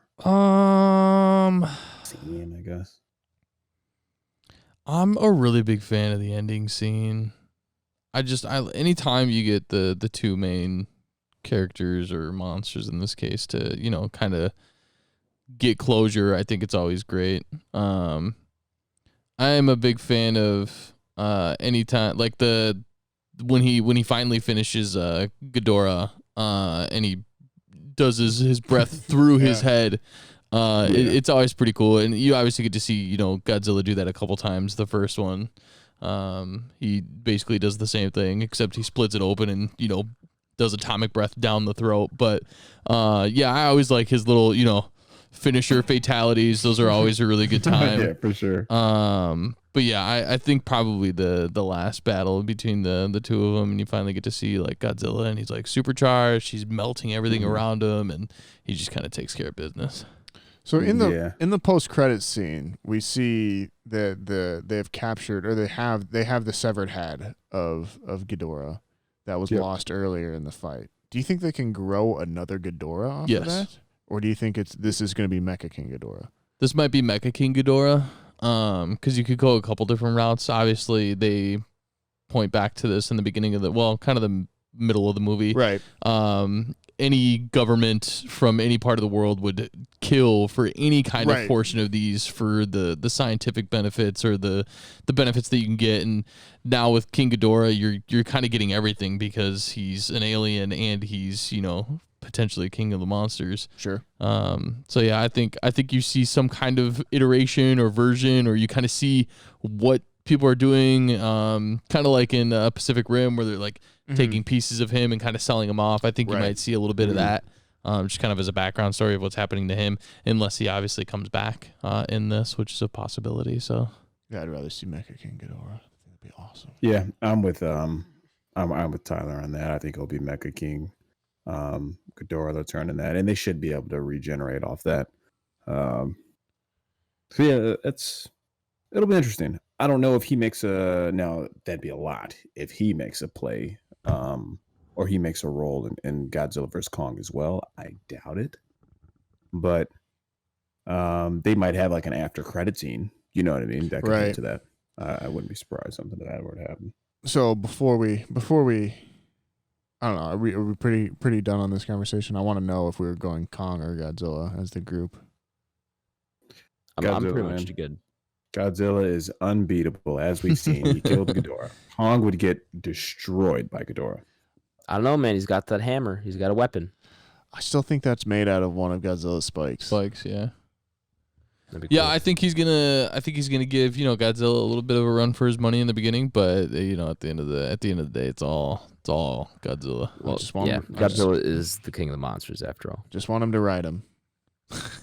that is your one wish, right? That he rides him in the That's battle the like dream, man. Oh, that's true. The dream. I think it'd be great.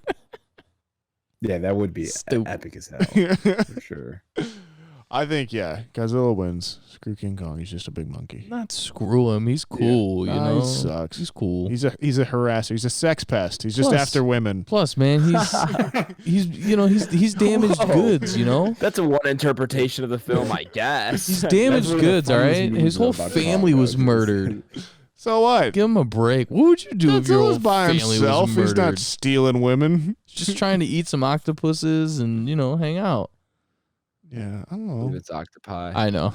Yeah. I was gonna correct myself, know, but Godzilla's a tough opponent, man. That man's he's been nuked to the face. Yeah, that's true. How do you kill Godzilla, man? You don't. That's what I'm saying. At this point, I don't even know if they can. I guess they say his family has died. I don't know. Well, it begs the question, because if Godzilla is supposed to be the alpha, and then Ghidorah is kind of presented as this other possibility for alpha too, are they just going to make King Kong like his species was supposed to be the alpha as well, or something like that? I don't know. Like how do you write that? How do you write that in there to it? And like again, with King Kong, him being mammal, I feel like you naturally have the storyline of like you see the humans can see more of themselves in King Kong too. But in this universe, Godzilla's the one that's been helping us out for the last 10 years. Well, I mean, we're part of the equation. We can't control the orca unless we're part of that. True. So there's a superhuman somewhere. Just like a bunch of like men stacked into the shape of another man, like Wicker Man style. What's that from? Oh, it's like the monkeys from like the barrel monkeys. Kind of, but it's from Batman. From Ninja. Batman, yeah, Ninja Batman, where they all form together to make giant monkey robot. A giant monkey. Yeah.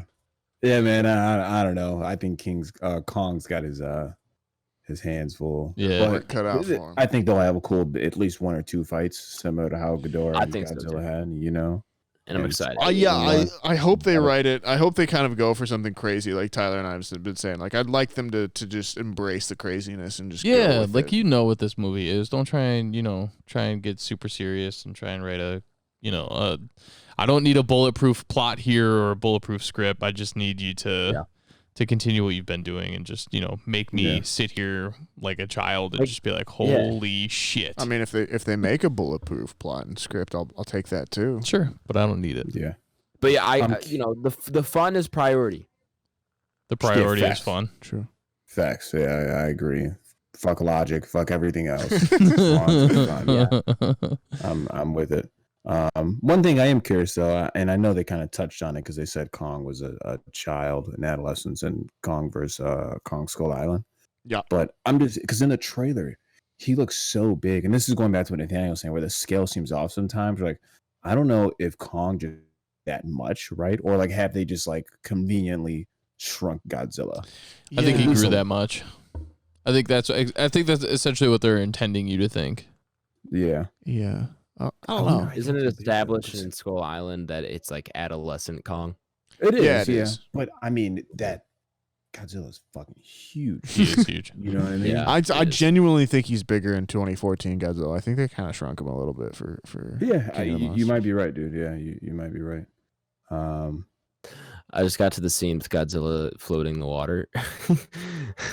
Dude, that's Bro, the like, memes standing on up that the scene water. are hilarious, bro. I've seen so many pictures where they got like the legs drawn to the ocean floor, have him like treading water, but his legs are so short. People are like, "How could he possibly tread water for that long?" That's so funny.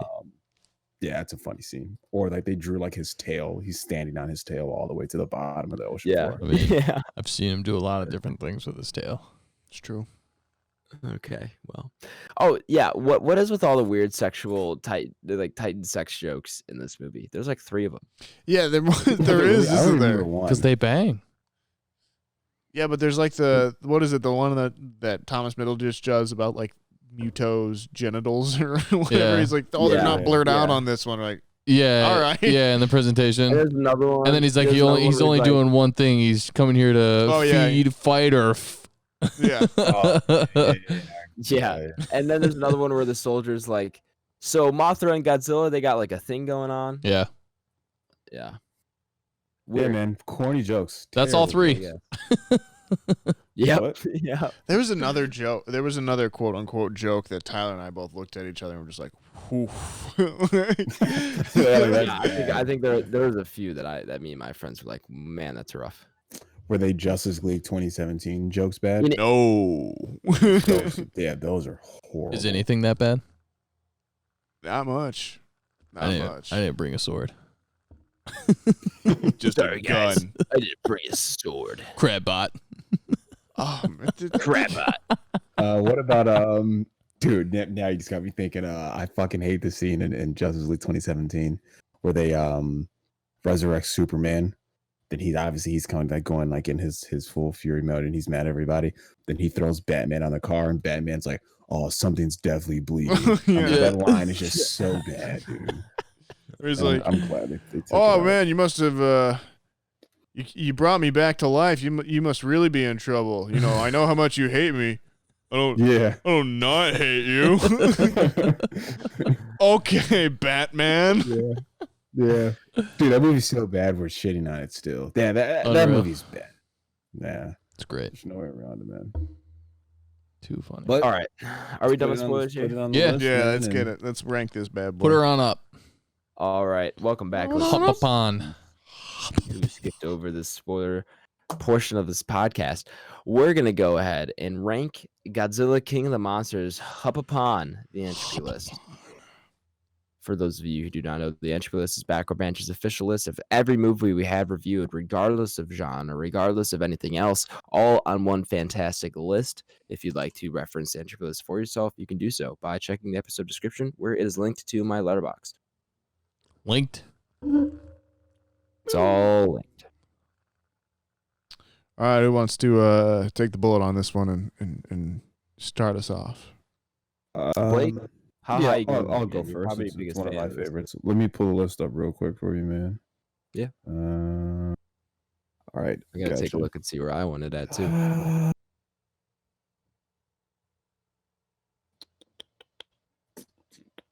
I'm gonna rock with. Oh man, that's tough. I'll go.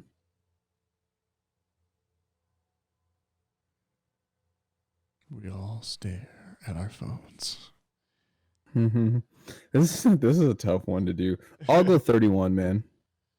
31. 31. So right after Blind Spotting. Yeah. And right before Ma Rainey's Black Bottom. Yeah, I was thinking of putting it above Blind Spotting. I drew the line at The Descent. That was my hard cutoff. That's when you knew. I'm not going above that. Okay. And then I was going to put it above Blind Spotting, but Blind Spotting, it's got a good message I can get behind, you know. Yeah. So that's kind of my thought process. Hey, as long as it goes Yeah, above Wonder Woman, I'm cool with where I it was goes. actually thinking in the same spot. I don't know if I can really necessarily put it above Blind Spotting because you guys know how much I really like that movie. Sure. But definitely, you know, it's enjoyable, and Ma Rainey's Black Bottom is good, but so is this movie, man. It's fun. Right. All right, so right now we're at 2 votes for 31. Nathaniel, where you at with this? I don't know. I feel like I'm gonna be everyone's Johnny Raincloud. I had this at 34. So Okay. just below Wonder Woman, above Borat's subsequent movie. Yeah. That's a fair spot for it, I think. I can see that though. I like yeah. Trick or Treat better than this movie. Mhm. Of the two, I think Ma Rainey's Black Bottom is a better film, and I think Wonder Woman's a more important film in the long run. And again, just thinking of like all the other Godzilla movies that could be on this list. Yeah. I think in comparison for me, those ones would be the ones that I would want to put up against like those guys or something like that. So, Sure. yeah, I hear you. 34 is where I got it for me. I think it's miles ahead better than Borat. I think this is another one of those movies that like will be the kind of a big gap later on. Yeah. But yeah, that's for me. For sure. 34. I think there's a huge gap between 33 and 34 right now. Right. Ty? I'm generally in the same area. I wasn't sure if I wanted to put this above Ma Rainey's. Trick or Treat's hard because I really do enjoy that movie. Yeah. Same type of idea. You know, they're both just fun movies. Yeah, you know and what I mean that Yeah. movie just kind of knows what it is, and it's Yeah. so Yeah, exactly. fun. Yeah, I think I gotta put this at 32. Okay. Yeah, I think it So you would might just be go- Trick or Treat a little bit more for me. So I'd You? put this right under Ma Rainey's. Okay. All right. So you went 32 above Trick or Treat. All right. I So guess where does that put us middle here ground. if we're trying to Middle find ground's middle Tyler ground? then. Yeah, middle ground is kind of Tyler, which I'm Yeah. fine with. I think putting it below those is pretty fair because Ma Rainey's, I think, you know, it is a really good movie. Like I think we kind of how good it is. I'd agree. In hindsight, looking at it, I'd agree with that. I might even co-sign Nathaniel, just because in hindsight here, I don't know if it's better than the first Wonder Woman, you know. And I just think there is a huge gap between Wonder Woman and fucking Borat. So I feel like we probably should try to fill that in a little bit, and I think this would be a pretty good movie for that. But I think being realistic with you guys, I think the next few movies we do could very well sit in that range between the Kong vs. Godzilla, the Mortal Kombats. You know what I mean? I think some of those will try to That's a good point, fill out too. that area. But what's up, bro? I said that's a good point too. Yeah. So, but yeah, that's fine. We can stick middle ground with Ty. That's how we always do it. All right, so 32. Yeah, I'm cool with that. All right, Godzilla King of the Monsters locked in at slot 32, right below Ma Rainey's Black Bottom and above Trick or Treat. Good spot. Good spot. We've been fleshing out Thanks. the bottom a little bit more recently. Yeah, it's been going well. Is that a good thing?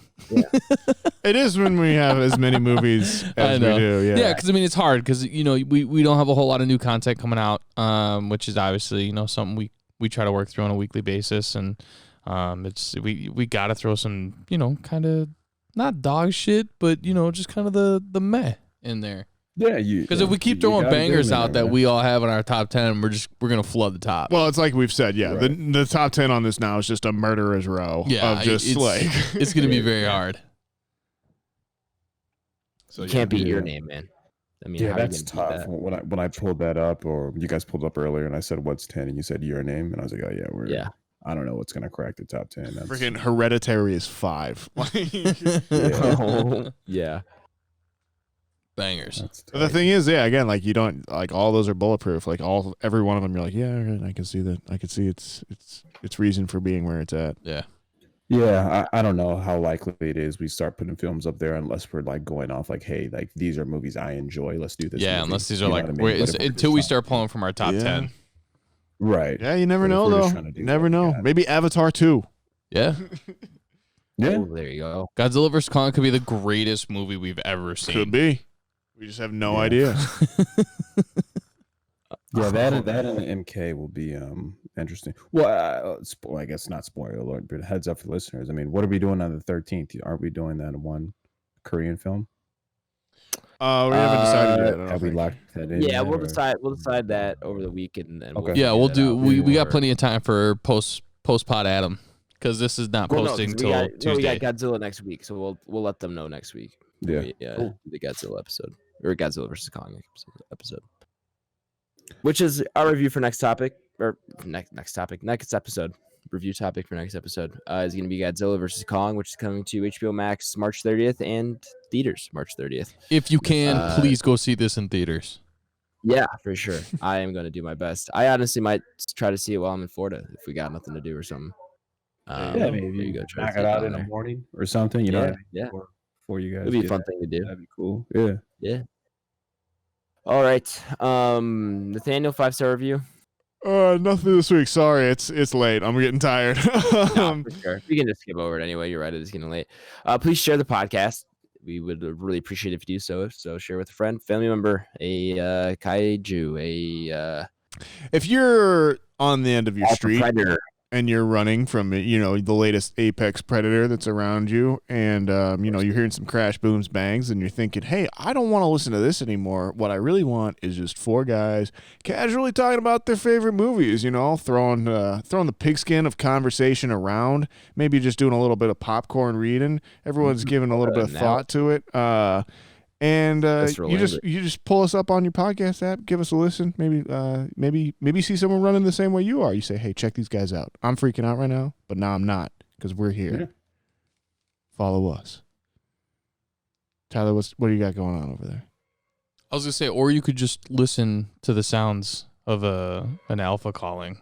And, of course. Just follow it, lure them in, and let them know that this podcast is shareable. It is, yeah. Well, funnily enough, the sound not the animal. No, the device. Dumb Those name. are also predators, though, and in fact, apex predators of the sea. Fun fact. There you go. Maybe the sound of Blake's voice works just like the orca, and it subdues and just makes all animals hang out. Cool. But anyway, share the pod, folks. Yep. Do that. And also, while you're at it, follow us on Twitter at Banter, on Instagram at Back Row Banter, and on YouTube, just Back Row Banter. And then if you want to contact us for any questions, comments, concerns, grievances, or anything of the sort, you can do so at backrowbanterpod@gmail.com. BlakeHolder, where can the people find you at, my man? Letterboxd will be on there logging stuff. Did better last week. So I'm going to go on there. I'm going to log in King of the Monsters. And then I've been doing a pretty poor job. I always forget. Yeah, man. I'm so hit or miss, man. Yeah, me too. Sometimes I get like really into it, and then sometimes I was completely forget about it. Yeah. So that's where you guys can go ahead and find me, BlakeHolder. My name is on there, and we'll dish it off to we'll go Adam today. Hello guys. My name is Adam. On Twitter, my name is H24. Letterboxd, it's H, and on Twitch whenever I get back to streaming. Gonna be twitch.tv/H. Ty, hey guys, Popcorn Ty. I have a lot of Pokemon. Trade me if you want. I'll catch them all. No, I Twitch sometimes. That's Ultra Bajo 87. I've spelled it a number of times. So yeah, just go look it up. That's twitch.tv. And then Instagram, Letterboxd, and Twitter are all Tyler Vidalis, Vidales. I don't think I've ever touched Letterboxd other than making a profile. So I promise I will do a better job at trying to, update that. So yeah, Nathaniel? You can find me on Twitter and Instagram at NathanielGingrich92 or at NSGingrich92, I want to say. I can't remember. I've said it before, too. You can find it out. Come talk to me on one of those things. Shoot me a text. Papa Schwartz has been asking for recommendations on Louis Theroux documentaries. He called me today because he couldn't figure out how to spell the person's name, like how to spell Louis Theroux's name. He's like, sure. "What are you guys saying when you're saying that?" I'm like, "Louis," and then the last name is French. It's Theroux, and he's like, "Just text it to me." So I had to do that, and I was like, "Well, what does Nathaniel recommend I watch? Like, what is some of the good stuff?" I was like, "I'll text him and ask because I have not seen any of it." So. Well, there you go. If anyone wants any recommendations or anything like that, reach out to me on Twitter and Instagram or something. Follow the Instagram at Back Row Banter Pod, I think, on Instagram. Follow Sandpiper Tapes. New stuff talking about that today. I actually been working a little bit more with Adam, who produces that for me over on Sandpiper Tapes on some news stories and stuff. So should be new stuff coming with that soon, hopefully. Season 2 coming. But that's it for me. Let's get on out of here. Is that all 4 of us? That's us. Yep. Cool. That's the thank you guys. Go ahead. The squadron. That was all of us. The squadron. Yes. All right. Thank you guys for joining us for episode 45 of Back Row Banter. 45 down, boys. 45. Yep. 45. All right. Thank you guys for joining us. Catch us next week with Godzilla versus Kong. You almost wanted to say King of the Monsters, didn't you? Yeah, I did. I can see it. It's so hard. We'll be RB. Be excellent to each other, everyone. Truly, I do mean that. And we'll be RB. Thanks for stopping by. We appreciate any chance that you get to, take a listen, take a load off, put your feet up and just, kind of hang out with the boys in here in the back row. Please give us a share. Like us on pretty much anything you find. Leave us a 5-star review. What's another thing you could do? Subscribe on YouTube. That always helps us grow as well. So we appreciate any way that you can kind of listen or kind of pass us on. So thank you for stopping by. And just be great to one another. Like I said, you really don't know where people are kind of in their day or in their journey. So just spread that. And we'll be RB. Yeah. I'll keep it short today. Spread peace, love, positivity. And we'll catch you guys. We'll be recording soon. So thanks a lot. BRB.